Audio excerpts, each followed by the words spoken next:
العالم أبو بكر الرازي. مدينة الري ببلاد فارس، مدينة شهدت مولد كثير من العلماء على أرضها.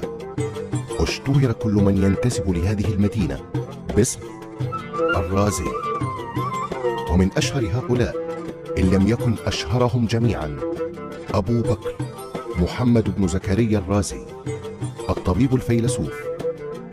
فتعالوا معا نتابع رحلة هذا العالم الذي لقب بأبي الطب العربي.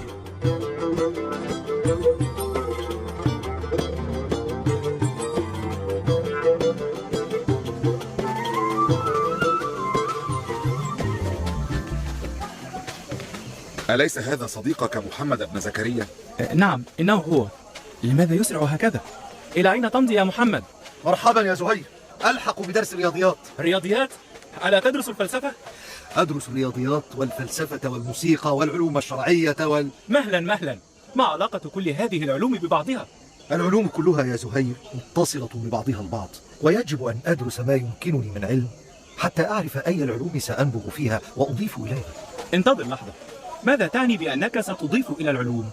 سأتأخر عن الدرس، فهل رافقتني وسأشرح لك أثناء سيرنا؟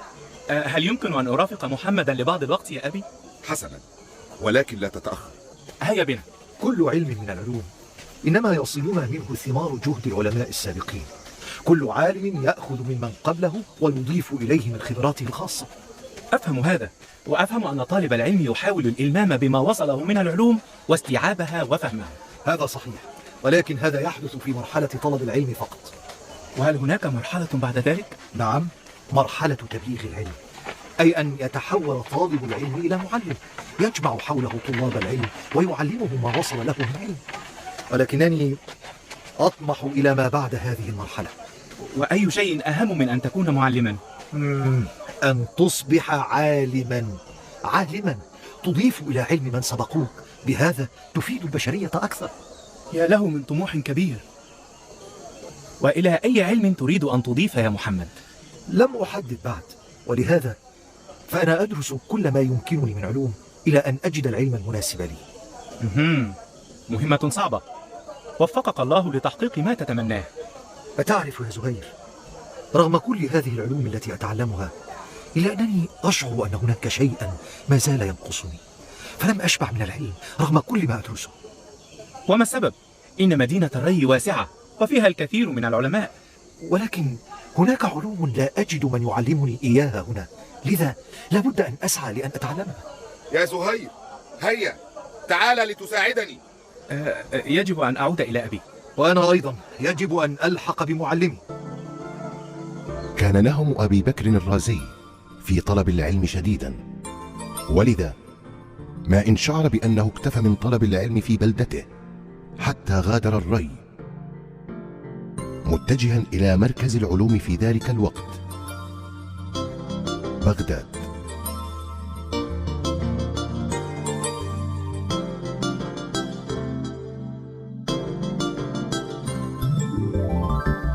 هل درست الكيمياء من قبل؟ اطلعت على بعض مسائلها في الري، ولكني لم أتعمق في دراستها. غريب، وتريد في مثل سنك هذه أن تبدأ في التخصص في علم لا تعرف عنه الكثير؟ لقد بلغت 30 يا أبا بكر. ما دمت أملك ذهنا يستطيع الاستيعاب والفهم، وجسدا يتحمل المثابرة والجهد، وروحا محبة للمعرفة ومتلهفة للعلم، فلا أظن أن السن مشكلة حتى وإن بلغت 60. ما أشد همتك وأقوى عزيمتك. حسنا، لنبدأ في درسنا الأول. لي طلب آخر منك يا معلمي. خيرا. أنا أطمح في تعلم علم آخر بجانب الكيمياء. لولا إجابتك الأولى وما أراه في عينيك من حماس وذكاء أيضا لقلت إنك لن تنجح في أي شيء، لأن طالب العلم ينبغي أن يتخصص في علم واحد. وأنا لا أعرف في أي علم أتخصص، ولذا يجب أن أطلع على ما أستطيع من علوم حتى أجد ضالتي. وأي علم آخر هذا الذي تريد تعلمه؟ الطب. حسنا، بعد أن ننهي درس اليوم سأصطحبك إلى عالم من أكبر علماء الطب في بغداد، بل وواحد من المقربين للخليفة المعتصم. ومن يكون هذا؟ إنه العالم الطبيب ابن زين الطبري. وما الذي يدفعك لتعلم الطب يا أبا بكر؟ وهل هناك ما هو أهم للإنسان من صحته؟ أتمنى أن أساعد الناس على الشفاء من أمراضهم والتغلب على آلامهم. ولكن علم الطب يحتاج إلى جانب معرفة الأمراض، معرفة أسبابها، ثم الخبرة بالأدوية، وأيضا قراءة الكثير من كتب الأقدمين. بخصوص القراءة فأنا لا أمل منها، بل إنني أكتب ملاحظاتي حول كل ما أقرأ وأعيد القراءة أكثر من مرة. عظيم. وأما فيما يخص الأدوية فقد بدأت في تعلم الكيمياء، وسأتعلم بجوارها أيضا علم النباتات والأعشاب. فما أعرفه أن هناك من الأمراض ما يحتاج إلى العلاج بالأعشاب فقط، ومنها ما يحتاج إلى علاج بالأدوية المركبة من مواد أخرى مع الأعشاب. إذا ما دمت بكل هذا الحماس فلتبدأ بقراءة هذا الكتاب. فردوس الحكمة. إنه كتاب ألفته في الطب، أشرح فيه مبادئ الطب العامة وكيفية الحفاظ على الصحة والوقاية من الأمراض، ثم أناقش كثيرا من الأمراض وأصفها وأحللها، وغير ذلك الكثير من المواضيع. وضعت في هذا الكتاب خلاصة تجربتي في الطب، وأرجو أن يكون نافعا لك. شكرا لك يا سيدي، سأبدأ في قراءته فورا.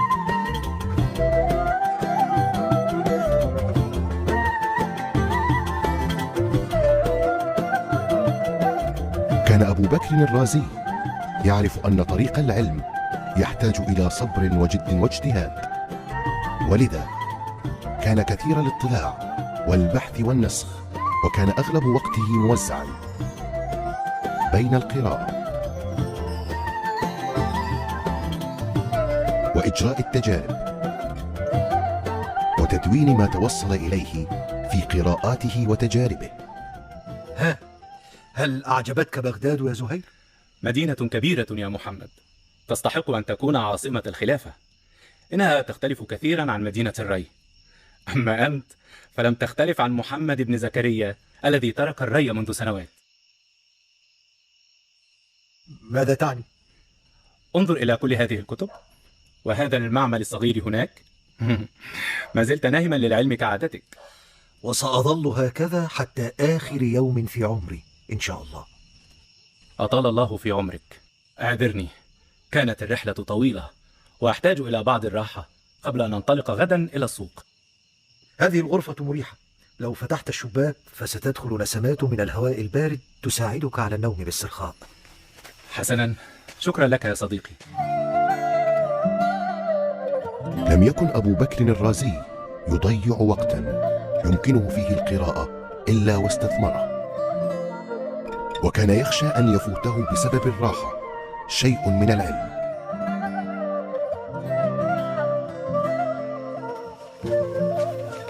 خيرا يا زهير، ألم تستطع النوم؟ بل نمت بعمق، ولكنني شعرت بالعطش فاستيقظت لأشرب. ألم تنم بعد؟ لا، فلا بد أن أنتهي من قراءة هذا الكتاب. أتقرأ وأنت نائم في فراشك؟ إنها طريقة ابتكرتها كي لا يغلبني النعاس. لو قرأت جالسا فربما توسدت ذراعي وغلبني النوم. أما بهذه الطريقة فإن عست فإن الكتاب يسقط على وجهي فيوقظني فأكمل القراءة. ماذا بك يا زهير؟ لماذا لا ترد؟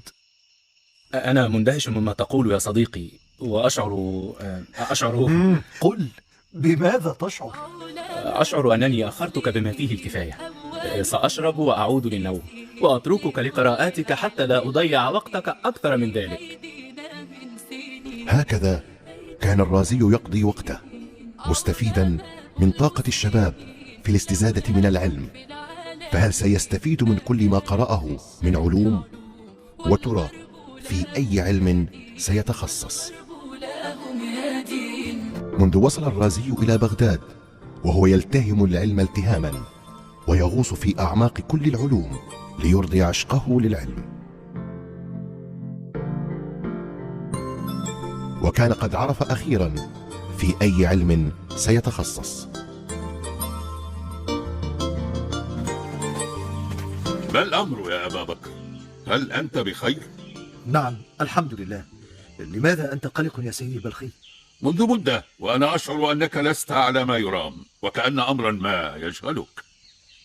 أنا معلمك يا أبا بكر، ويجب أن تصارحني بما يواجهك من مشاكل.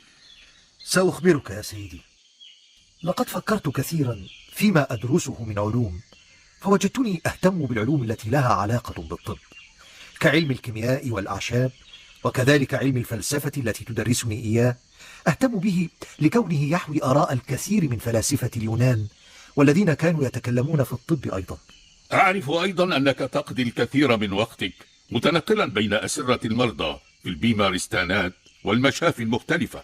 نعم، هذا صحيح، وأعتقد أنني ألممت بنواحي الطب إلى الحد الذي يجعلني أعتبر نفسي على مشارف أن أصبح طبيبا. بل ما أعرفه عنك وما سمعته عنك أيضا يجعلني أقر أنك أصبحت طبيبا بالفعل. ماذا؟ ما سمعته عني؟ نعم، وهو لا يختلف كثيرا عما أعرفه. سيدي البلخي، أرجوك أخبرني بما يقال عني، فالأمر يهمني كثيرا. يتردد دائما بين طلاب العلم في مختلف المجالس والمعامل والحلقات حديث عن ذلك الرجل الذي بلغ 40 من عمره وما زال لا يمل من طلب العلم، ويقرأ كل ما وقع تحت يديه من كتب، ويفهم ما جاء فيها، ويتلقى مختلف العلوم وينبغ فيها. ولكن ما علاقة هذا بالطب، أو بكوني قد أصبحت طبيبا من وجهة نظرك؟ علاقته أنك قد وصلت من العلم ومن النضج حدا يجعلني أثق تماما في أي اختيار تختاره وأنه هو الصواب. وبما أنك صبرت طوال هذه الفترة قبل أن تحدد التخصص الذي تريده في العلم، فلا بد أنك فكرت كثيرا ثم اتخذت قرارك هذا عن اقتناع، وأنا واثق في اختيارك يا أبا بكر. شكرا لك يا سيدي البلخي، شكرا. وهكذا قضى الرازي سنوات وسنوات من عمره يتعلم كل ما يقع تحت يديه من أمور الطب، ثم بدأ في ممارسة مهنة الطب في مستشفيات بغداد، وفي وقت قصير نبغ في مهنة الطب نبوغا عظيما أهله ليبدأ مرحلة جديدة في حياته.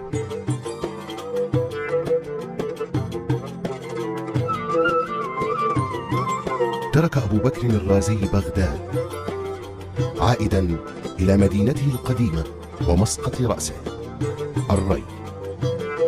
يشرفنا وجودك بيننا يا سيدي الطبيب أبا بكر. شكرا لكم أيها الأطباء على هذا الاستقبال الكريم. شكرا. أنت لا تدرك حجم سعادتنا بعودتك يا سيدي وتقلدك لمنصب كبير أطباء مستشفى الري. الأطباء هنا جميعا لا حديث لهم إلا عن الطبيب أبي بكر الرازي، فخر مدينة الري، والذي ذاعت شهرته في كل مكان.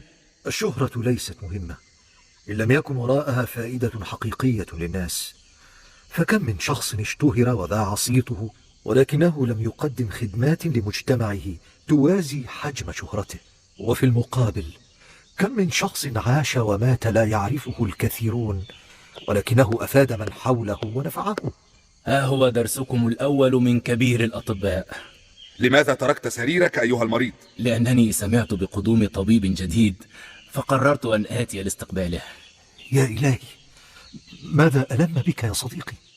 صديقك؟ ما الأمر يا زهير؟ لا تقلق يا محمد، الأمر بسيط، آلام في معدتي، وقد أعطاني الأطباء هنا ما خفف الألم وطلبوا مني أن أرتاح يومين، ولكن حين سمعت بقدومك لم أطق صبرا وقررت القيام والقدوم لرؤيتك، والعجيب أنني لا أشعر بأي ألم الآن. هيا معي إذن، لابد أن تعود إلى سريرك وترتاح كما طلب منك الأطباء، وبيننا الكثير لنتحدث فيه، ولكن وأنت مستريح. يا صديقي المريض أيها الأطباء لا يحتاج فقط لأن نشخص مرضه ونعطيه الدواء ونطلب منه القليل من الراحة ثم نتركه عندما تتحسن حالته، فالمريض يحتاج إلى المتابعة المستمرة طوال فترة علاجه. أين سريرك يا زهير؟ ذلك السرير الخالي هناك. ولكن ما دمنا قد عرفنا علاجه، لماذا نتابعه يا سيدي؟ الأمراض كثيرة وطرق علاجها أكثر، وربما تتشابه الأعراض إلى الحد الذي يجعلك تشخص المرض بطريقة خاطئة في بداية الأمر. متابعتنا للمريض تسمح لنا بمعرفة ما إذا كنا قد أعطيناه العلاج الصحيح أم لا، كما ينبغي أن ندون ملاحظاتنا عن تطور حالته، هل تتحسن الحالة أم تزداد سوءا. هذه طريقة تسمح لنا بعلاج المرضى بكفاءة أكبر وتحقيق نتائج أفضل، وأيضا معرفة المزيد عن الأمراض وطرق العلاج. هيا، يمكنكم العودة للعمل الآن، وسأتابع مع مريضي الأول حالته الصحية.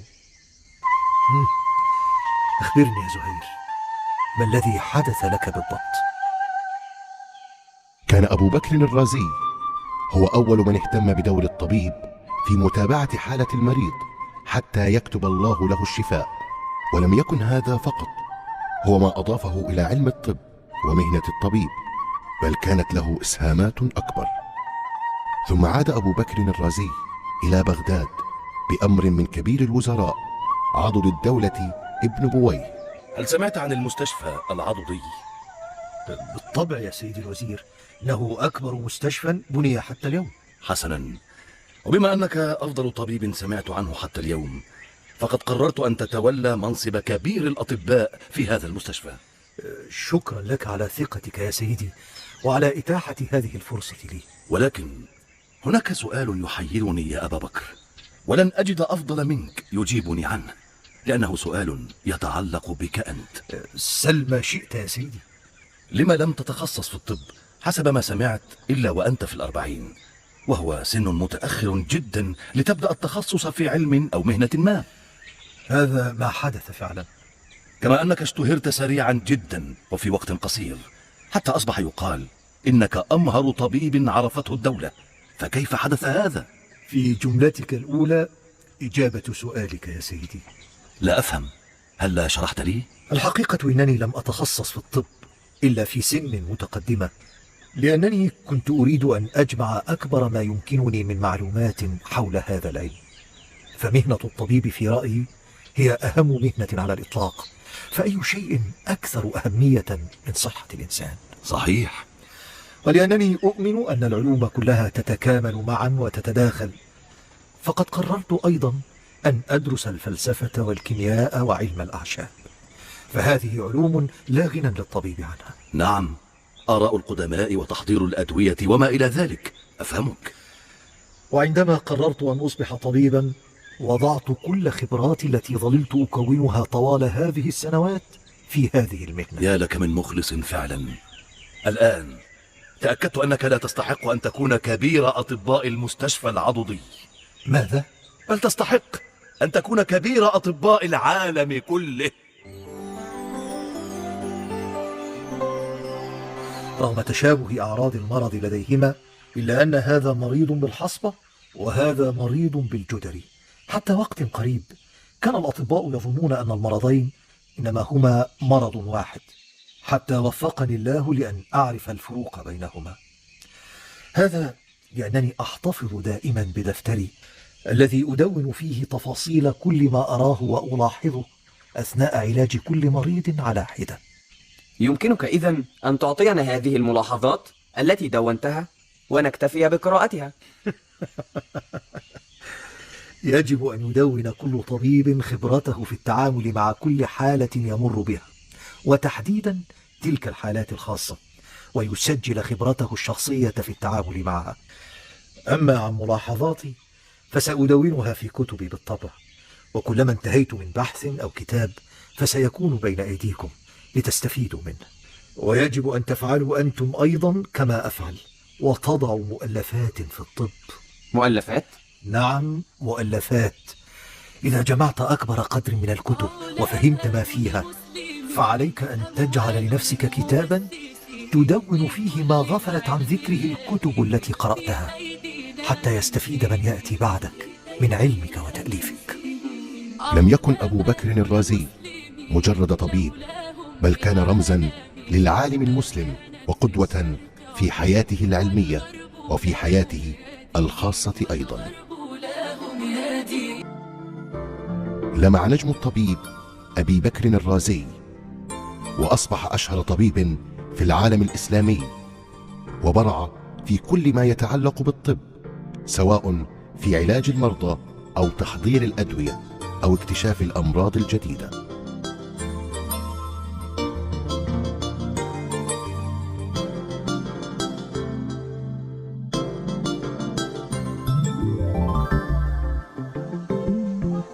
المرض أمر صعب. عندما أرى الآلام تعتصر طفلا لا يتحمل، أو عجوزا ضعفت وهزلت، أو جعلت رجلا قويا يبكي، فإنني أتألم لألمهم، وأتمنى لو استطعت القضاء على المرض تماما. يا لك من إنسان مرهف الحس يا محمد، ولكن كما تعلم المرض أمر لا مفر منه. جميعنا سنمرض إما لسبب أو لآخر مهما حاولنا تجنب المرض. أعرف أنه ابتلاء، ولكن هناك دائما طريقة لتجنب المرض قدر الاستطاعة. أي طريقة؟ إنها الوقاية.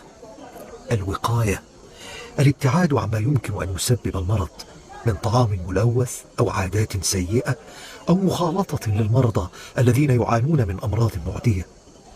تعلمت هذا من أستاذي ابن زين الطبري، وأنا حريص على الاستمرار في نفس الطريق وتحذير الناس لأنقذ أكبر عدد منهم من الإصابة بالأمراض. الصحة يا زهير، الصحة. الصحة لا يقدرها إلا من يفقدها. كان الرازي بقدر شهرته في الطب شهيرا كرجل من أكرم الناس ومن أكثرهم برا ومعروفا وعملا للخير.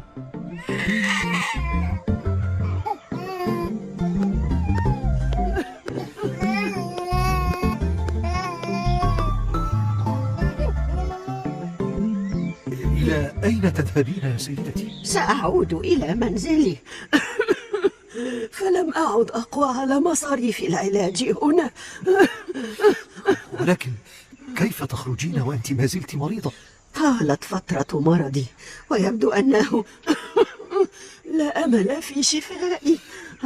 أنا أتابع حالتك جيدا يا سيدتي، وقد اقتربنا من تحديد سبب المرض وكيفية علاجه.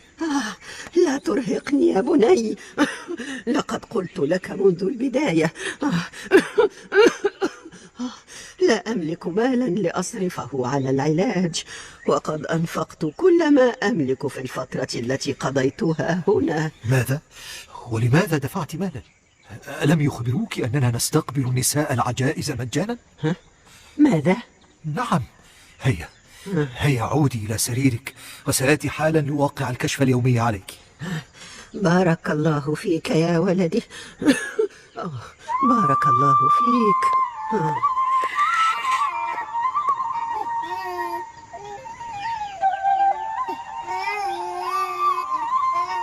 سيدي، أي علاج مجاني الذي نقدمه للمرضى؟ كل ما تحتاجه هذه المرأة من أدوية أو مصاريف إقامة سأقوم بتحمله، وأطلب من المسؤول عن حسابات المستشفى أن يرسل لي كشفا فيه كل ما دفعته هذه المرأة منذ جاءت هنا. لماذا؟ سأعيد إليها المال، فعلاجها سيكون بالمجان كما وعدتها.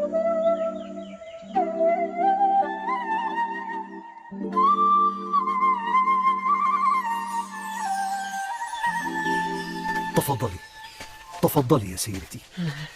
ما شاء الله، ما شاء الله.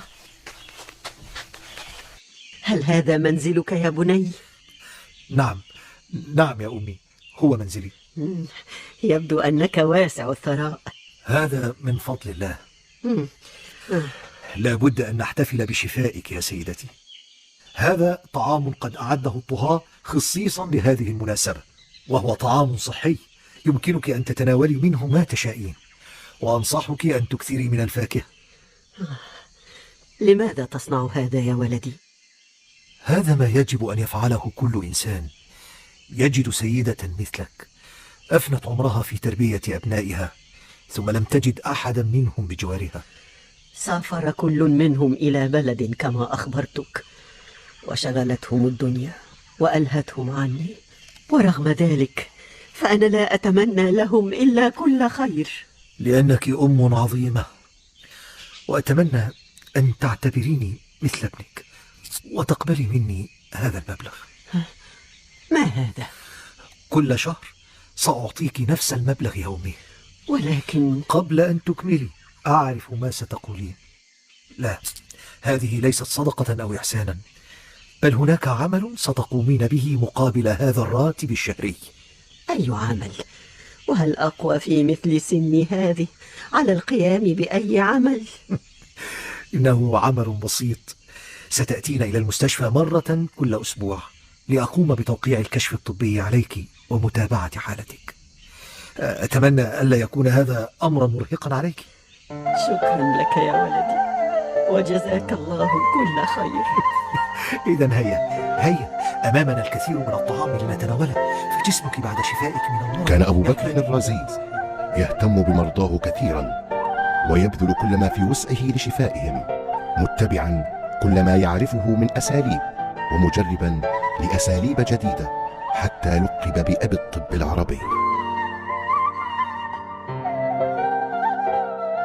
ولكن لم يكن هذا هو السبب الوحيد لإطلاق هذا اللقب عليه، بل لأن إنجازه الطبي واكتشافاته العلمية الدقيقة كانت من الأمور التي غيرت مجرى الطب في التاريخ.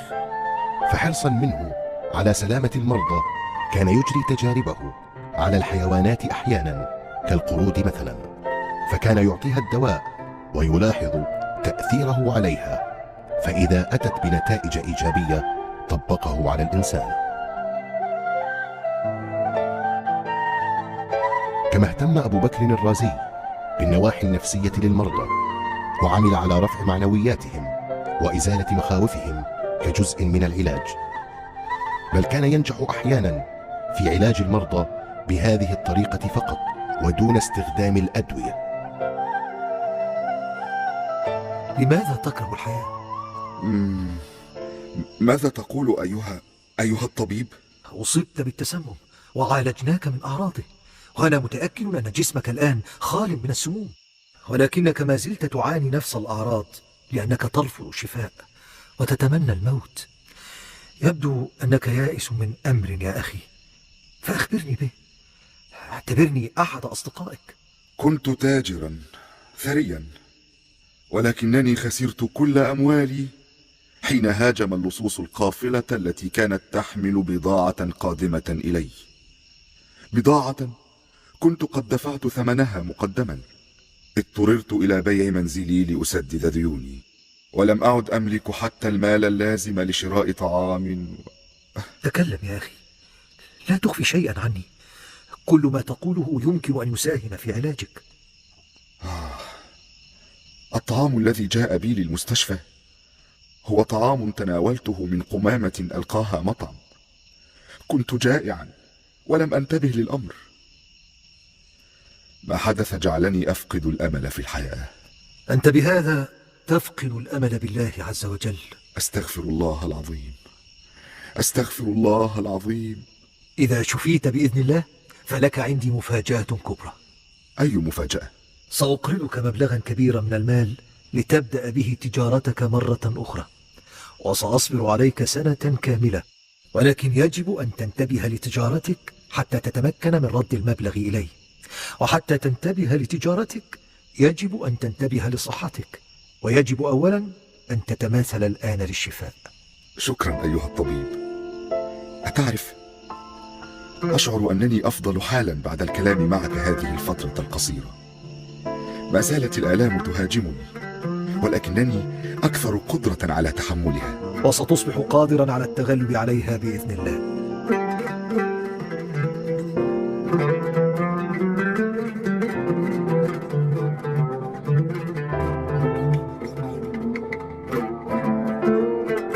وفي آخر حياته فقد أبو بكر الرازي بصره.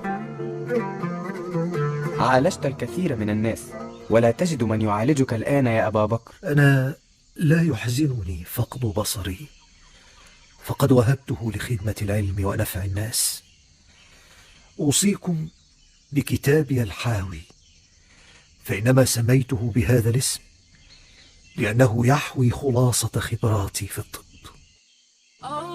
توفي العالم الطبيب الفيلسوف أبو بكر الرازي في 5 من شعبان عام 311 للهجرة، وترك لنا كثيرا من الكتب، أهمها كتاب الحاوي الذي قام طلابه واستحق أن يقول عنه العلماء الذين جاءوا بعده بقرون. كان الطب متفرقا فجمعه الرازي